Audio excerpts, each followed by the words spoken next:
even gets to perform his job as a split pusher. That's very true. We did see him sometimes either you do a whole lot or Seraph is just kind of left out to dry. When he can get that split push game on, we saw what happened last time using the Jarvan to great effect, as you see on the bottom of the list, and that Talia for Nisqy as well. Very, very formidable. Yeah. Rumble banned out. Balls will obviously not get that. They really the Aurelion Soul for his top lane, if you will. So who he's mid. Galio Elise banned out for the side of FlyQuest. Ooh, Cassiopeia banned here, jumping up. The LeBlanc was previously banned away by FlyQuest. In the game one, they banned Elise, Galio, and then LeBlanc had dropped that for the Cassiopeia ban now. Doing their Nisqy homework. Yeah. These are different bans now as well from Envy. What happened last time in game one was they had banned Rumble, Zac, and Orianna, and now they've dropped the Orianna ban and picked up the Caitlyn ban because it got first picked in game one. It was a big part of how WildTurtle got player of the game there. High on Assassins. Split pushing was Assassin too. You remember his Fizz, Zed, Talon, LeBlanc are kind of three of the big ones. I think a high Echo falls in there somewhere at some point, but LeBlanc definitely on his in his wheelhouse. LirA taking the lease in this time with the Rek'Sai up. Yeah, Rek'Sai, I feel like a lot of people are kind of messing around with the power levels. Moon even messaged me and he's just like, man, Rek'Sai sucks. I'm like, you know, if you don't get to do much for the first 9 levels of the game, then yeah, she definitely is in that wheelhouse of sucking a whole bunch. But we'll see here what happens, because that's interesting. We've seen it unsuck. Nisqy was very vocal there on his player cam during the first round of picks, and it looks like they just wanted to pick him Cassiopeia super early on. He says, I'll take this. I mean, you play a good Cassiopeia inside the minions of the laning phase, and High is forced to distort to try and get his chains on. It's a big damage. Yeah. Kennen locked in here, and High will pick up Tahm Kench once again for Lemonnation. And that's going to be super interesting because now it's, what, 5 games in a row for Lemonnation on Tahm Kench? So this train has not stopped, but the Kennen going over to FlyQuest. They talked about it where Envy leaves Kennen up, and then they try to play Jace or Renekton into it. And yeah, that's exactly what they're going to do. They're going to run Renekton into it here and try to win that matchup. So split pushing galore here for both teams, except it's 1-3-1 for FlyQuest and 4-1 for Team Envy. And we'll see what happens, because you think back to game one with the Cassiopeia for Nisqy, and he kept being pulled to a side lane and never really got to team fight. And that was kind of the demise of Envy, where Nisqy had so much gold, he had such a large lead, he was levels up, and then all of a sudden, he's not able to use it ever. Yep. 9 seconds here in the ban. Think card chatting with the team on the side of FlyQuest for ban phase 2, and they decide it's a Bard. Playmaking from Hakuho gets locked out. Remember what I said after game one? I was like, Envy, if they had a different support instead of the Karma, and they had like a Bard, you're looking for the picks, because the Cassiopeia, it's so hard to get in and start fights. That would have helped them out a lot. The Rek'Sai gets taken away from Moon. I wondered if that was going to be a late leave so that he would get a champion Envy saw that he may have felt comfortable on. Not knowing, obviously. But one last ban here from FlyQuest. This could be a switcheroo here. This could be, all right, hear me out, could be AD Kennen, and they could pick Jarvan here, and maybe even flex that. I have no idea, right? But I assume it's a top lane Kennen for balls because he did so well on it.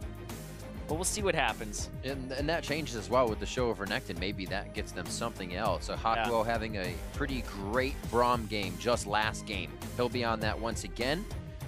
We'll have to see. Maybe it is that top. Maybe it's the Ziggs app AD carry. I actually would really like that. So they can drop turrets, a little more pressure here for when they do get somewhat of a split push going on those structures. Exactly. Wave clear, so whenever you have a 1-3-1, you need to have some form of wave clear on your jungler or your AD carry, and it's typically the AD carry that does it.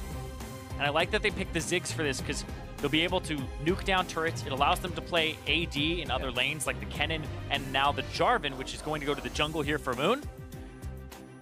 But the Ziggs, man, I think this will help FlyQuest a lot with the issues they were having, because they can wave clear, they can kill turrets themselves, and they have a good 3-man unit in their core for the 1-3-1, whereas Envy, they have to look for pick and engage here. And how do you get in as Cassiopeia on a Ziggs? It gets pretty tough. Incredibly tough. You just get bounced out by a satchel.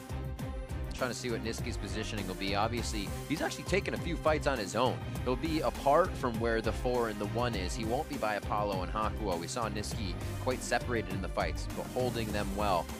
Cassiopeia Makes that a little bit more dangerous, but you can also stand toe-to-toe with the best if you play it right. Yeah, you can stop the LeBlanc distortions with your grounded effect, with your miasma.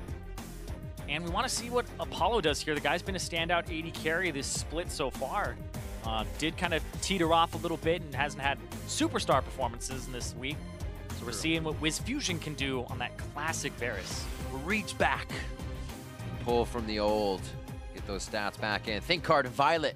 Head off to the back. This is game 3, the last and final game here of week 4 for FlyQuest and Team Envy. Hashtag FlyWin, hashtag EnVyWin, as we're all tied up. And these teams once again about to push each other to the brink. We'll see how the Jarvan works for Moon this time, because he went for level 2 ganks multiple games in a row up against Bjergsen. Is it going to be another red buff into level 2 gank onto a Cassiopeia, which I think you could fare very well against a Cassiopeia as a Jarvan. See the logos up on stage. The players are ready. The fans are ready. We are on to the Rift. FlyQuest versus Envy. And whether or not these guys give each other a hard time, we find out who's the victor of the match right here. And also, if Envy can break that red side curse that's been plaguing them a bit, 1-9 in that record. So much. But Seraph once again on a split pusher where if this Renekton gets behind, it becomes a very difficult game for them to navigate. Because if he gets behind, he's then going to have to deal with both balls and high. But if he gets ahead, he might be able to beat both of them. He has to be able to hold up against either or, because it's a 1-3-1. And you can always make the 1-3-1 a 4-1 and have your stronger singular split pusher in that side lane. So if you have high able to beat the Renekton, then Seraph's still in a bad spot. So he has to get some sort of lead here. And this, again, late game is a composition High loves to shot call. Little pieces everywhere, always moving, different lanes, and able to create options. It's going to be a while before we get there. And as we said, Envy has the early game lead most of the time. Refillable potions, machetes for the junglers. Looks like they will start off without giving each other too much trouble once again. Minions have spawned. Possibly red buff start here for Moon into a level 2 gank, but we shall see. No Raptor start here. It's been very common for the past few months. And so we'll see. Yeah, and you can see Balls is also kind of keeping track of, is it a Raptor start? Where is this jungler? Sees that he's not there. Sees that they don't get pulled. Question mark. And then the bot side, it's not a complete fake leash. They aren't using mana. Don't use mana. Show pretty early with when the minions would meet. And they also warded. You see on mid, there's actually a ward from, I believe it's Hakuho put that one down, right there to make sure there isn't a level 2 gank. You gotta be wondering, it's something that they're trying to sneak in quite early. Envy. Oh, wait. Getting to the lane and actually playing it very strong. Moon's ganking from the other side. He knows that that ward went down, and he's gonna try to gank Nisqy from the opposite side. He flashes in to make Nisqy flash. Can they capitalize? What a play and mind game going on Nisqy first. And this is something that you almost never appreciate as a spectator, is they had wards on the bottom side. They knew that Moon started there, and then instead of doing another camp, he spends so much time, and it could have been wasted going to the other side of the map. And as a mid laner, you play to the opposite side that you last saw the jungler. So Nisqy is playing that right, and Moon is manipulating the vision. So nicely done as well to flash onto Nisqy to say, we're right here. You have to flash. Oh, he's going to go for it again. Yeah, why not? Moon can still flag and drag. That flash being down is Nisqy dead. Well, he may not think of it right away. And High also has W and E, so it could be another kill here. Nisqy. High's playing to the top left side. Gets a ward in. It might have tipped him off just a little bit. But High still, so much control on the lane, and that helps. A lot of damage already. Just because he hit level 3, High was able to throw a Q in there too. So yeah, super slow jungle routes, but they're just trying to set them behind here. And also, Nisqy has to play it safe because he knows that Jarvan was on this side, but his ward is inside of the brush, not inside of the lane at all, so he wouldn't be able to see that there he goes, puts the other ward over the wall for the Raptors to know that that went down. And you can see Nisqy already down a ton of CS in this mid lane because of that gank. So what they did yesterday to his Syndra, he was able to level out games on Cassio and Syndra until they hit him hard. And actually repeat gank that quite a few times. That may be High's call to stay off. I have this lane now because as a LeBlanc, you can do quite a bit of damage here without knowing you're pulling in LirA with your jungler. And all these minions Yeah, you'll be able to pick up some of them as the Cassiopeia. Snakes. Missed about 3, 4, 5. Yeah, got it. All right, so yeah, you can see the difference in the CS, and that's going to be the TP back into the lane from High. It is a Cannon minion wave, so it's a good time for Nisqy to back. Yeah. But High has enough to kind of clear these waves out and get the better of them. 28 to 29 on the bot side. We don't expect much to be happening here as WildTurtle and Lemon always can go aggressive, but they've been playing this Devour safety lane for so long now. Past 5 games for Tahm Kench, or Lemonnation on Tahm Kench. Yeah, it's been all about safety for keeping WildTurtle there and alive, and I like this for them, and I think this Ziggs is going to be a pick that does work out for them. I like seeing this one here when you try to round out a composition that needs some wave clear and wants to 1-3-1, so we'll see. That's synergy. They just ate a biscuit at the same time. Looking for the empowered stun. Waiting for that E. Ah, he predicted the flash. Yeah. LirA was kind of leading him there. You see Ball smiling. He's like, nice try. Yeah. Yeah. And I think he's also like, I guess I didn't need to flash there as well. After the Q came out. So, little jumpy, I guess. Why not? You don't want to be the one to really make something happen. This game that falls back at FlyQuest. Already with a lead to High in the mid lane. We wondered how this LeBlanc would fare. And Nisqy's not having fun. Keeping within a range of 5 to 6 CS. We'll see how much that gets troublesome. Yeah, and because High's not drawing too much minion aggro when he goes for those trades, he's ending up very far ahead in Nisqy in terms of how much damage he's dealing versus taking. It was good from Envy to actually push that all the way to the turret, so WildTurtle does miss out on some CS as he backs for Lost Chapter. But now, interrupts Hakuho, doesn't get to interrupt Apollo though, and that's the person you want to interrupt. High? Oh, you're... He wants to go for it. So right? close. But he doesn't know. Oh, if he W's. You're ready to take this. Did he connect the Q? High got distortion back quick enough. There's no cripple to come through. Looking to land it, and they do! Patience pays off, and Nisqy baits down to 150 HP. Yeah, they knew that he didn't have his flash available, so the grounded goes back onto where the W came from, and this was a big bait. You can see High has vision on the bottom side of his river, right? And this is just too aggressive of a play. The barrier comes out as well. What a read from LirA. That was mid-distortion. He got there first. That shield hit the damage of High and stopped a bit of it. Yeah, and LirA, right place, right time for sure. Also the synergy. I mean, he hasn't really had much time to play with Nisqy. Nisqy recently got back in the country 4 or 5 days ago. Yeah. And hasn't had too much scrim time lately with the team. So the fact that he's able to kind of orchestrate that play alongside his jungler is big. So at this point, they know he doesn't have flash, so Lightning Rush is not used unless you know it's in the escape, and this could be a very dead top lane for FlyQuest. Ball's going down with one last hit, and it's a kick to the butt side. That's going to be LirA coming up with a kill. Facepalm there from Nisqy. He knew his flash wasn't up for a little bit longer and went for the duel, and it looked like he actually focused down something else. I had to see that again. I think he broke his focus on which one was which. And 1 for 1 across the map. Helps out quite a bit. Replay as well for this mid lane back and forth. Yeah, so Nisqy doesn't have flash for a few more seconds here, despite what it shows you. And then when they break, he goes after the wrong one there with 1 Twin Fang, but I don't think that's the difference there. And he's just,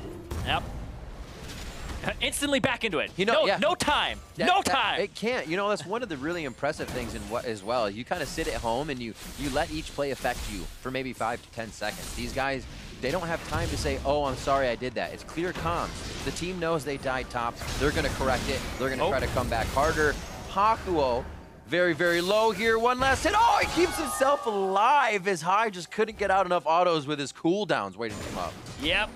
Whoopsies. Yeah, wasn't able to get enough damage there, but good shield from Hakuho, and doesn't even blow his flash either, or exhaust, so keeps a cool head. And dodges. This is also a learning game as well for High and Nisqy. Nisqy's trying to figure out which way High is throwing those. He's now starting to trend down more with his dodges. High may realize that and start throwing the chains down as Nisqy could be dodging into them. Such a mind game between the Cass and the LeBlanc here that they have made in the mid lane. Close in CS still as FlyQuest start to take the first dragon to game. I'm looking at a some runes here, and looking at Cassiopeia's base magic resistance is 30, and Nisqy started the game with 34, so not full magic resistance against the LeBlanc. Yeah. And there's a lot of autos in there too. He doesn't have any armor in his runes as well, so it's a very aggressive slash scaling page from Nisqy. Well, I think we can see that it did hurt him a little bit early game. You see every time that the LeBlanc tries to go for a trade. Yeah.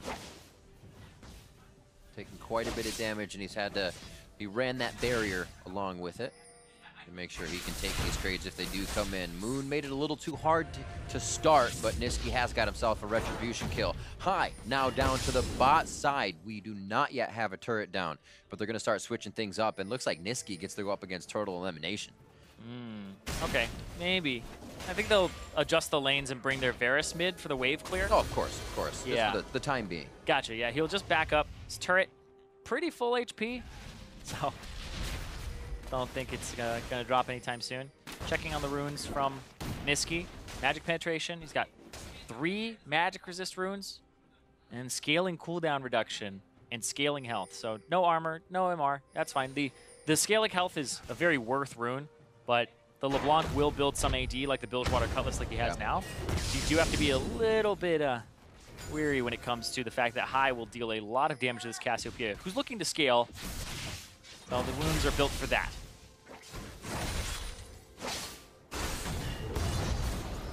Yeah. The 1-2 punch is always so effective, and that's something Hai can do over and over again.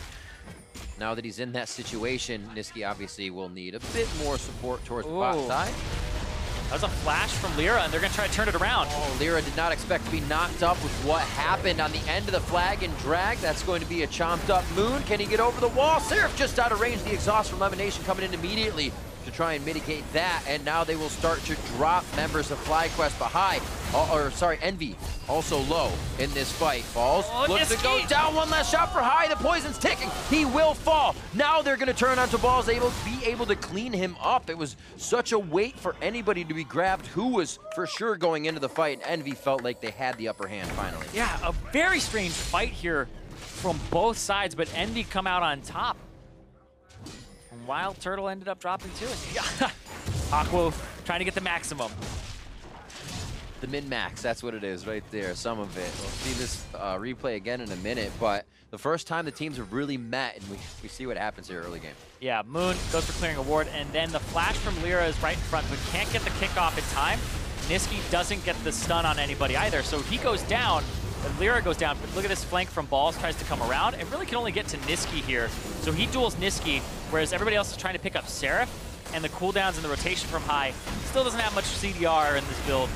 Whereas Apollo and Hakuho got to play off on that left side. And Moon had already bailed out, so not able to really help out here. Yeah. And he just turns tail and runs afterwards. So yeah, the fact that Moon got out. Lemon running around. I can only eat so many people. I know, he's like, it's like when your children are all running around, you got multiple ones, like, stop touching that, you stop, no, come back here. That's hot, don't do that. Step away. Safety. Safety is the #1 thing, and that's the pick to try to get out with that Tahm Kench. Able to save Moon. The cooldown just wasn't there for the rest of the teammates as Nisqy and the rest of EnVy start to collapse down a little bit here on the plays. That was for Drake. That Drake went over to FlyQuest still in the end. Well, Lemon didn't bring anybody. This voyage to the top. So you gotta watch out for this though. There's a lot. Oh! They just hit the Gunblade onto Seraph to try and get a little extra damage in. This is gonna be WildTurtle's kill. Whoa! Dominus comes out. They should be able to lock up Turtle. Safeguard over to Seraph. He lives! What is this nonsense? Hai able to take a kill for himself towards the top side. They give Apollo to him. And he goes to the other side of Hakuho. Playing a little game of cat and mouse. And there's LirA once again, the resonating strike to finalize the kill. They'll be all over Lemonnation. Hard skin to come through. I don't think it's going to be enough. Bot lane has just been a quick fight. The Q-take! Good wait from LirA. Finishes that kill, saying the bot lane, Nisqy versus Balls. Not much going on down there, just the push from EnVy. Man, FlyQuest are a little bit too fast on what they want to do with this composition. One more time. And right there, this looks like it's going to be a great ultimate from WildTurtle. But now he's off on a split push side. Doesn't really get enough on this flank. And then LirA comes around, picks up the kill. LirA, after getting the Warrior Enchant, now 4-1-1 after that fight. able to do so much work here. This is just barely on the edge, hits high. Oh, that dodge. Give Seraph a little bit more HP there. Survive and come back in. So right now, Envy, even though we talked about how the game, those games on red side typically don't favor them, 1-9 and so far in record. Yeah. This one starts off on the right foot for them. So you were right about the lane swaps, but they're still happening as high. Now to the top side. Nisqy still bot, as we thought the AD carry supports mid, like 5 seasons ago type of stuff, with all the turrets up, but it's okay. Yeah. Still fun to watch. And WildTurtle will get to the point where his ultimate chunks people like Apollo and even Nisqy, but that's far away. And now that FlyQuest have taken back-to-back fights that have not worked out in their favor, they end up in a very awkward position where High wants to split push. He's 2 levels down on Seraph. Nisqy's also up on him right now, just barely in terms of experience and in CS. So these mid laners, nope. Nisqy was struggling early because he got a lot of attention and was camped, but now High is struggling because he's going up against Seraph, who is pretty far ahead right now. Few shots, Gunblade, and it actually takes Seraph down quite low. High with the blue buff should be able to do it again. Look at everybody coming up here. Apollo, Hakuho, even LirA's in this area. And, oh! I blinked! I blinked for a second, and LirA again is wiping people off He delivered the Turtle! map! Oh my word, right into the back of the fight. Turtle had no chance at that point, and LirA coming up huge for the team, and then they're able to continuously capitalize on FlyQuest that is just in chaos. Yeah, I mean, they're like moths to a flame. There's a fight, High's in trouble, everybody get in here. Gentlemen, let's go. And LirA gets there first. They have the river control. They're on top of the Scuttle Crab. Moon goes in before he really sees that High is going to get blown up here. He wants to buy time. High wants to come down and try to kill maybe Apollo, but Moon already has gone in. WildTurtle threw the ultimate and then took the ultimate, gets delivered, and then they just get cleaned up. That's 4 for 0. FlyQuest just get mopped up, and Envy now have a much larger lead than they had even just a moment ago. That's 3 back-to-back-to-back fights that FlyQuest really were trying to collapse on that get turned around. They got to play slower. I feel like that's just a huge issue here for FlyQuest, is playing slow, because they try to set the tempo, and then Envy are like, oh, that's a good pace for us. Let's go. I mean, that's almost the point, right? If High has got those 4 kills, he was 4-3, then goes top side. If he can stay alive, everybody yo-yos the pressure mid, which means back and forth, make the fight look good, but don't take it. And then they say, wait, the 4-kill guy's getting ganked, and you're right. They fly right towards him like a moth to a flame. Yeah, the vision not really controlled very heavily here. Yeah. And you can see just levels up across the board. Seraph is up a level. You also have Apollo up 2 levels right now. LirA was predicting off to the left side. So many chains. He gets out alive. Yeah, and that's fine from High to do that. But you do have to watch out for how the map is going to collapse now. Rift Herald in possession of Envy. LirA does have that. So as soon as he uses that and tries to get a turret, we'll see what happens. Could be a bottom lane collapse. They need that first turret still. See if it happens here. Like you said, LirA cross map right now, globe-trotting. 3 different junglers across this series, from Rek'Sai, Elise now to Lee Sin, showing well on every single one of them. It's hard to take control of your jungle when this guy is in game, and it almost has been since he's entered the league. Those games he's unlocked, he looks unstoppable. See where the pressure continues as LirA goes back for the dragon. Now spawned, an Ocean Drake over the side of Envy can help him hang out in lanes. They have some good sustain already, so this would just synergize well. And we talked about the split push and how Seraph kind of needs to get online to be able to beat both High and Balls. He's in that position right now with the Black Fever completed, and it looks like Blade of the Ruined King or Bilgewater Cutlass next for the slow. Yep. Possibly Ravenous Hydra, but we don't see that item very often now at all, especially on Renekton, who already has good wave clear. But we'll see. They're looking for that 1 turret. That top turret super low.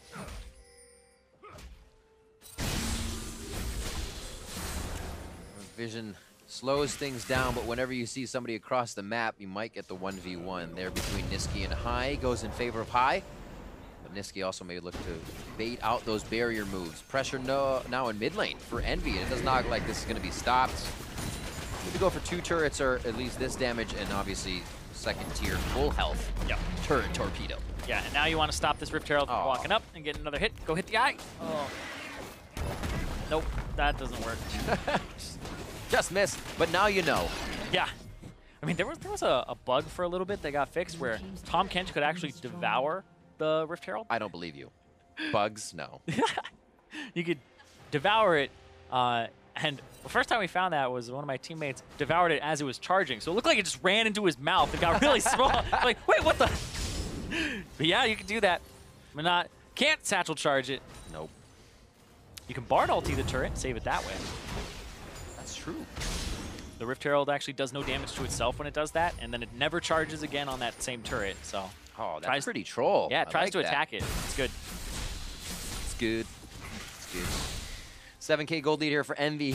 Once again, having those early game leads, but there are thousands and thousands of gold when they have them, which makes it even more troublesome. This is a 2-on-2. This makes it troublesome. Oh, the 2-on-2 happens. Moon comes out of nowhere. Nisqy was not expecting that. A kick and a hit. The gunblade from high as he finishes off a kill onto Nisqy, and LirA is out of here as he finds himself a safeguard to the rest of his team living in Fly's jungle. Interesting.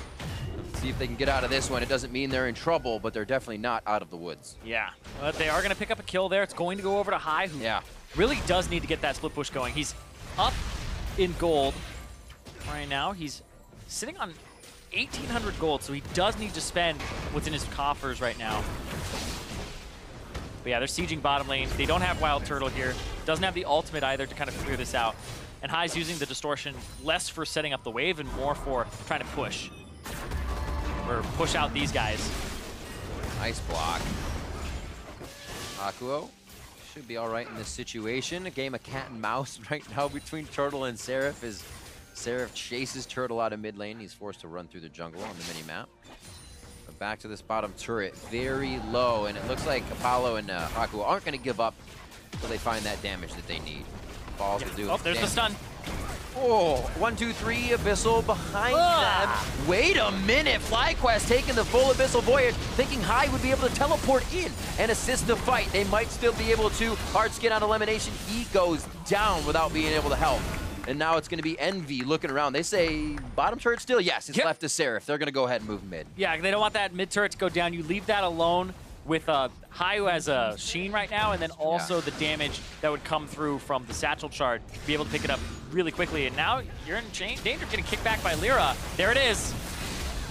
Absolutely amazing game for LirA unleashing here. Baron. 7-1-3, 2150 in. Baron in the eyes of Envy.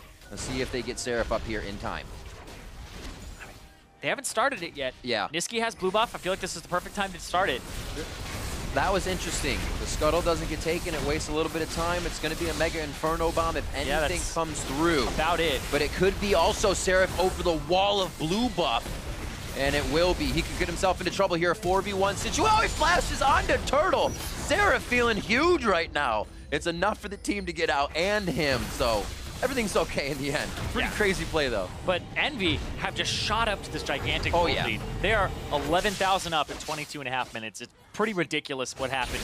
They took 3 really bad fights on FlyQuest side, and then this year, Balls just, as soon as they saw High back, they just went in. They got the tag, looked like it didn't matter to them, but then turned it around there, and High TP's in, but this is 5 members strong from Envy in the bottom side. Envy are making power plays across the map with their gold advantage. The thing about an upper hand fight like that as well is you get the chance to assess the next situation. When you see the Abyssal Voyage, you see the teleport, you instantly put those in order of how you want to take that priority. If you're the one engaging, then it's a lot more chaos when, oh shit, run away from this teleport. Oh my god, run away from this Abyssal Voyage. But there, they take the fight into their own hands. And like the last few Abyssal Voyages just been delivering Lemon to his death. Yeah. WildTurtle, where he brought him in. But these fights, they're happening too fast. That's the thing is, FlyQuest are like literally 2 seconds too slow on the response, and it loses them the fight. Because if they're there a little earlier or collapse a little faster, then they're in good shape. But Balls, soloed out by Seraph here, who's up 2 levels. And Envy's going to make quick work of the inhibitor turrets as well. A much faster game than game 1 and 2. 50 minutes to get through game 1 here, and 20 sub 25. They're in the base and breaking inhibitors, but Envy's also keeping it the method to the madness true. They are not going too crazy here. That's Seraph's job. They're going to go down to the bot side now. Yeah, Baron buffed up minions, going to get cleared out there by WildTurtle's ultimate. and this bottom lane wasn't able to turn online. There's just so much gold across the board for Envy. You just look at the score lines for them. Nisqy's kind of the only person who, got camped early, got left out to dry, but then the team fights happened after Nisqy would die, and everybody else is kind of soaking in the gold now. It's just flying in. Nicely able to absorb that pressure as well. The team probably behind him, letting him know everything's all right. We are making strides in this game. And like you said, Envy looking to go 500 here week 4, even in their scoreline if they can get this victory. 19-6, it only looks so much farther away from them as they start to put the finishing touches on the base. Yeah, and now with those 2 inhibitors down, it's a long time before there's an Elder Dragon, and it's a bit longer before there's another Baron. So there's 1 minute left on this Baron buff. Everybody top lane, I would believe. The Cloud Drake, nobody gives a damn about that. Sorry, Freak. Well, sometimes, what if when there's two? No. When there's two? Well, then that's when you get the zoom, according to Chad. The zoom comes online. But I feel like now you don't need that Cloud Drake. You just want to kill Drakes and get to that Elder Dragon, if anything. But I feel like you don't want that to happen. You just want to end the game before 35 minutes even rolls around as Envy. And that's something that Dash and Mark brought up on the analyst desk as well. When you have the X 13,000 gold lead, when does it come when you take that definitive fight and you just take the Nexus down? Yeah. No hesitation. None really yet so far from Envy, so they're staying out of that. And here they are on the last outer turret before they get to the base of FlyQuest. Seraph 3 levels up right now on this Renekton. The guy has been going crazy this game. High. Getting some damage back onto LirA, and is trying to protect his turret. Even with the wave clear of WildTurtle, it's still not at that point yet where they feel really good about clearing out all these minions. 11 turrets on the map per side. 3 more to be dropped for FlyQuest, and they have yet to find one of Envy's, which means a whole lot of gold sits out there in front of them, but they haven't been able to approach it since 15, even 10 minutes into the game. Yeah, like, is that 14,000 gold worth of turrets left for them? I feel like there's a lot of other things going on here. They can't pick up those turrets, but right now, FlyQuest is very far behind, but Envy in a prime position.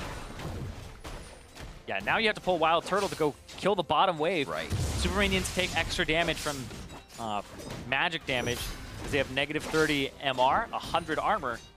So it's really easy for a Ziggs to kind of clear them out. That's what WildTurtle will be looking to do, but you only have so much wave clear. You can only pull yourself so thin.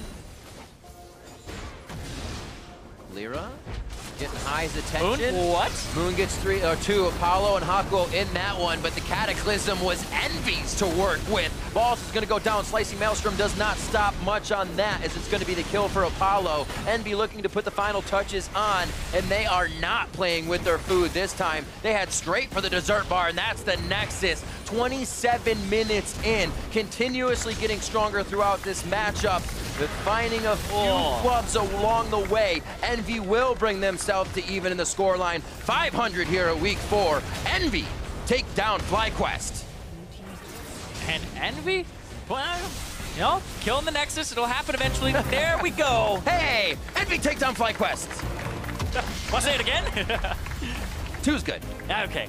Yeah, they take down FlyQuest, and now Envy have a better record than they did in spring with 4 wins in terms of matches. Right. So you can see, happy about that. Nisqy getting a win as well in his first week. FlyQuest, a few strides himself, but again, it seems like the composition doesn't come together. They stray from a certain win condition with their slight lead, and then they can't seem to ever grasp one once again because they just get shut out in their attempts. Yeah, it was just kind of fast skirmishes over and over and over again. And when I even look just at the damage, it looks as though FlyQuest did more damage overall than you see being dealt from Envy. Envy, Nisqy got shut down, did less damage than LirA, did only 1,000 damage more on that Cassiopeia than Braum, but it's the rest of the team that was able to step up, which is a good sign for a team like Envy, where they were having troubles in their mid lane before. Period came in, kind of remedied some of those. Nisqy's come in, and the whole team is just playing better. It's that behind-the-scenes guy. He might die every round if you're playing Counter-Strike, but he diffuses the bomb before he dies, and that's what you need. It's all unseen.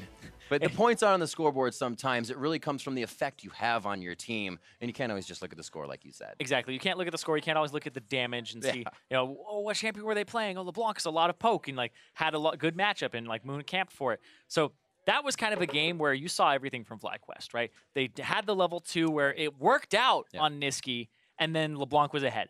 And then they kept trying things over and over and over again. They lost their side lanes. They lost bot and top. They had bad skirmishes.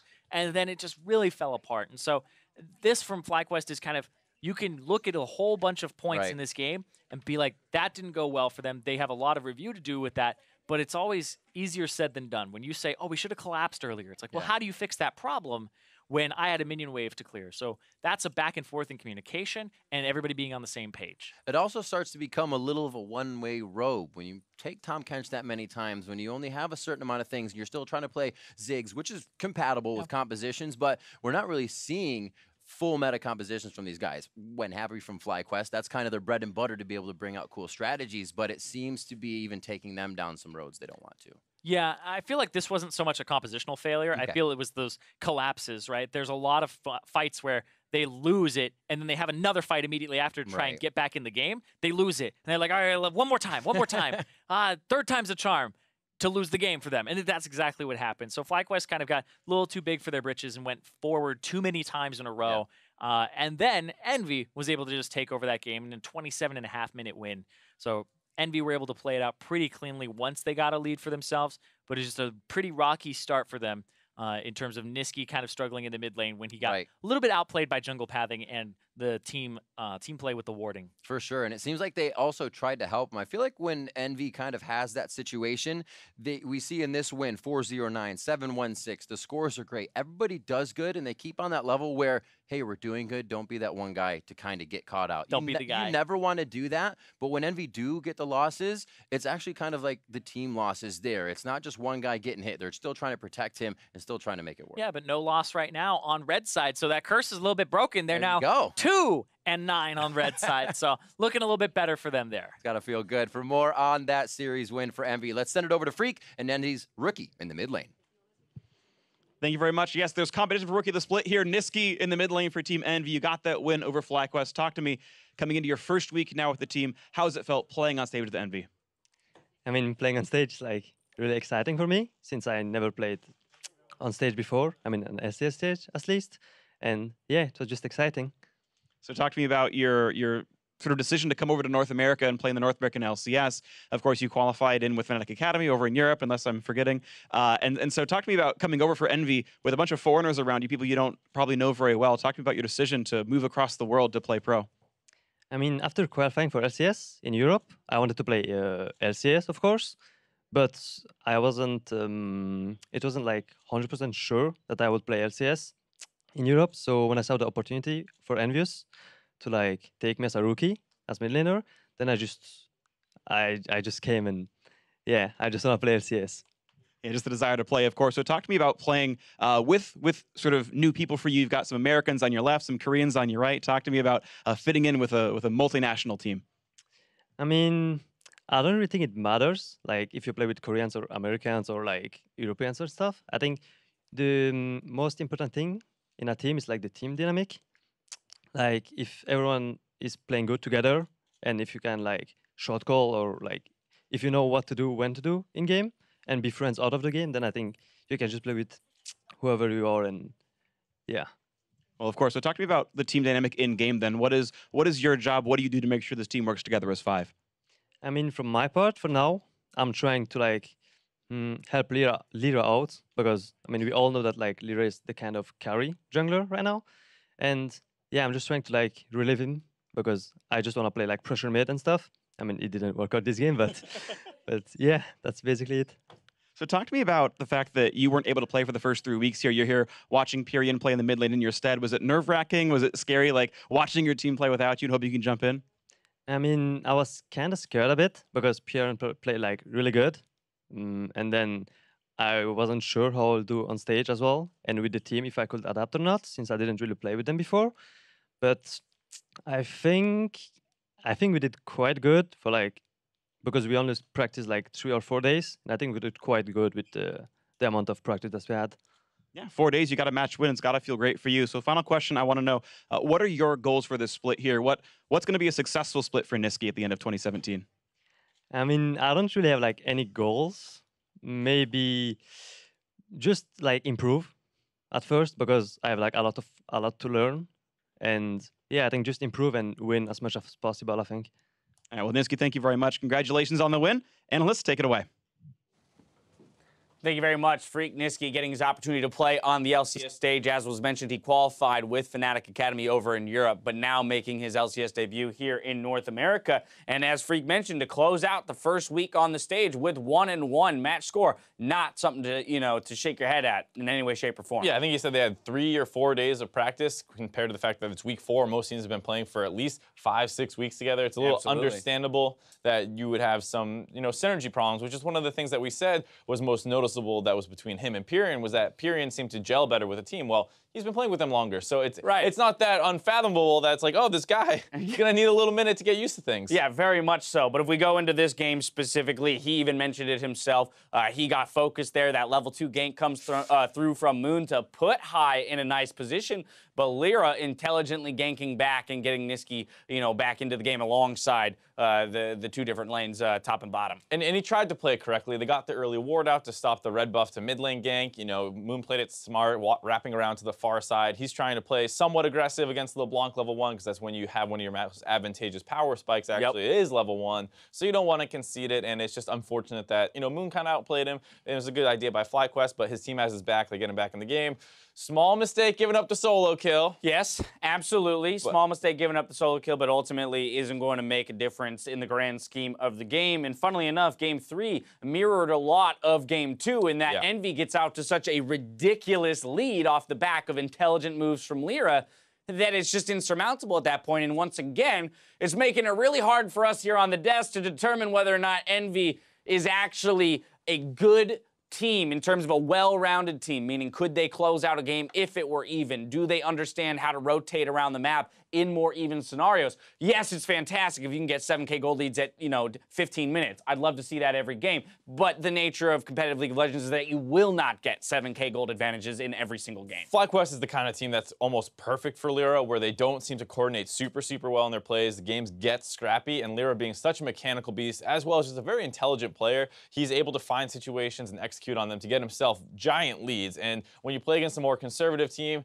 it seems like this split he struggled a little bit more than last split to get the same leads. But FlyQuest, like you said, it's hard to tell exactly how, if he's bouncing back, because this is the kind of perfect opponent for him to play against. Yeah, Zirene said it in the cast. FlyQuest is setting the pace, but Envy basically is sitting there going, that's a perfect pace for us, right? So whereas other teams might be thrown by the speed at which FlyQuest moves and makes kind of erratic decisions, that's where Envy lives. And LirA is very comfortable in those skirmish situations. 12:30 into the game, we have a 4-for-1 in the Barren River, goes entirely in the way of Envy, even though a few of them get out with slivers of hell. Yeah, it started off with a pretty close game. Like you said, there's a lot of mid-action.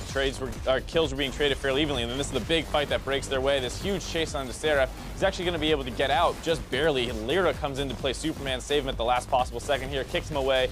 Seraph walks out, actually turns around, comes back into the fight, and on the flip side, because they have wasted so many resources in some sense trying to choke down onto Seraph, that, you know, LirA is able to turn around with Hakuho, and they're able to clean up a couple more kills. And this is what we're saying. You see these long-range Q snipes being able to barely keep Seraph alive. These scrappy situations where the last couple seconds are super important are exactly the kinds of places that LirA will thrive. Yeah, very much so. So it'll be no surprise that he picks up player of the game. And once again, we have a gold graph that nears 20K at the end of the game and was almost entirely one-sided in Envy's favor. And this is the thing with this squad, is that I love to see the early leads that they come away with. I love to see that with these massive leads they can close it out. And now I'm waiting for the situation with Nisqy in the roster for for the more even 2K gold advantage at 20 minutes, 1.5K, or even a 2K deficit at 20 minutes, and how do they fight back from that position? I think Game 2 was a good game in terms of just showing that, you know, Nisqy can get out of lane and roam around. He moved to Seraph's lane a couple times, met up with LirA once or twice, so you can see there's some glimpses of things that look good for Envy and places that they can build on, as well as the fact that he just seems like a legitimate carry threat potentially. The big thing, like you said, is what happens in a game where they're behind, and I think, you know, the late game shot calling hopefully will come. It was something that was a struggle last split, but Apollo's playing a lot better. Yes. LirA, if he starts getting back into last season form, it's still not bad, by the way. Like, LirA is still a beast in a lot of games, but it's just not every game has looked like this. Yes. And I think that's the thing, is if those two forces come together and they figure out mid-game a little bit, and Nisqy can continue to influence side lanes, I think this team has a really bright future. Either way, they're sitting at 4-4. Not I mean, bad. compared to you know, the record that they had in spring, they're already on pace to do so much better here in the summer split. Now, as we close out our weekend, let's go ahead and take a look at who racked up the most player of the games in week 4. Jensen, Svenskeren, and Xmithie each picked up 2 accolades this week, while Bjergsen and 18 others grabbed 1 each. As we look at the split-wide standings, though, you can see that Xmithie has pulled ahead at 6 POGs this split, leaving behind the likes of Jensen, Shrimp, and Someday, who only have 4 to their name. That's nothing to scoff at, having 4 to your name, but man, Xmithie this split has just been a rock star. It's just such a night and day performance difference between last split and this one. And he was always good in the early game, but this time around you see like these 18-minute crazy Gragas ultimates that make your head turn around. Predicted Gragas ult. I could replay that 12 times. Yeah, exactly. So those kinds of plays, and he's doing them relatively consistently, is just huge for the team. Now, those were the individuals who performed this weekend. Now let's take a look at the standings and see where the teams all landed. With their win today, TSM promote to 2nd place alongside CounterLogic Gaming, while Cloud9 boost their record to 5-3, putting them in 4th next to Team Dignitas. Teams will have a chance to further shake up the standings with our matches on Friday. Week 5 starts with a rematch of the spring finals as Cloud9 takes on TSM. After that, Mike Young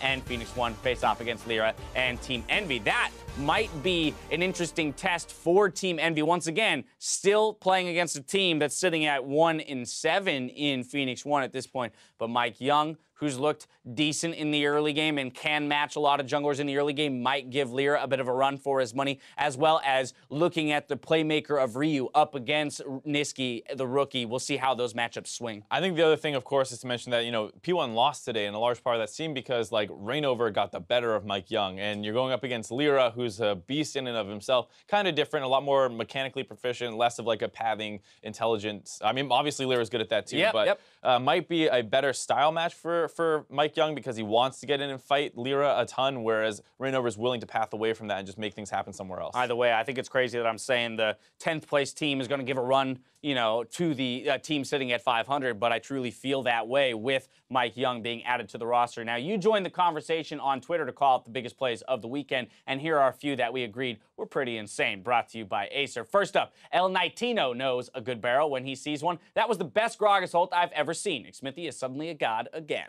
Take a look.